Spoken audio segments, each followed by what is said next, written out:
মানতে হবে, আমাদের টাকা বাড়াতে হবে, আমাদের দাবি মানতে হবে।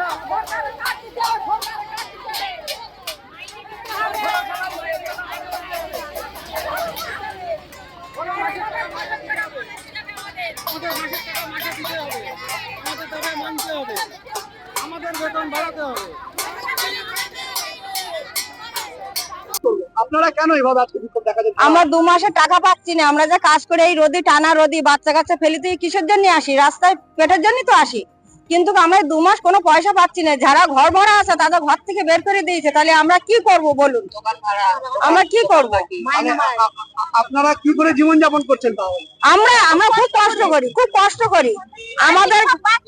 আমাদের প্রত্যেকটা দোকানে বাকি হয়ে যাচ্ছে, প্রত্যেকটা দোকানে আমাদের বাকি হয়ে যাচ্ছে। এখন কেউ মাল দিতে চাইছে না, বলে তোমাদের এত টাকা বাকি হয়ে গেছে, 2 মাস হয়ে গেছে, আমরা মাল দেবো না।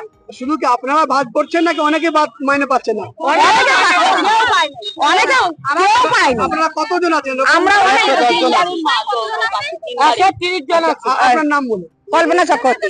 7,000 টাকা মাইনা দেয় আর আমাকে বোনাস দেয় না। আমরা এই লকডাউনে কাজ করেছি, আমাকে খাওয়াচ্ছে না। আমার বাচ্চা দুটো খানা করতে পারি, আমার বাকি দিচ্ছে না দোকানে। আমার বাচ্চা দুটো ঘরে পুড়ে কান্না করছে, স্কুলের পয়সা দিতে পারছি না। আর বাইরের লোক মাইনে দিচ্ছে না কেন? কি বলছে এরা? ওরা বলছে আমরা যে এখন দিতে পারবো না, বলে বিল পাস হয়নি। আমার বাচ্চা দুটো কান্না করছে ঘরে, কি করবো বলো? বলে আমাদের বিল জমা করিনি।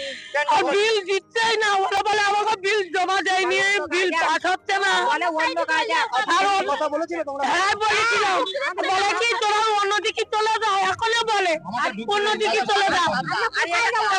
আর এখানে তো আমাদের ঢুকতে কোথায় দিচ্ছে যাবেন? না। কোথায় যাবেন? আমরা কোথায় যাবো বলো? কোথায় যাবো? আপনার নাম বলুন। আমার নাম লতিকা মন্ডল।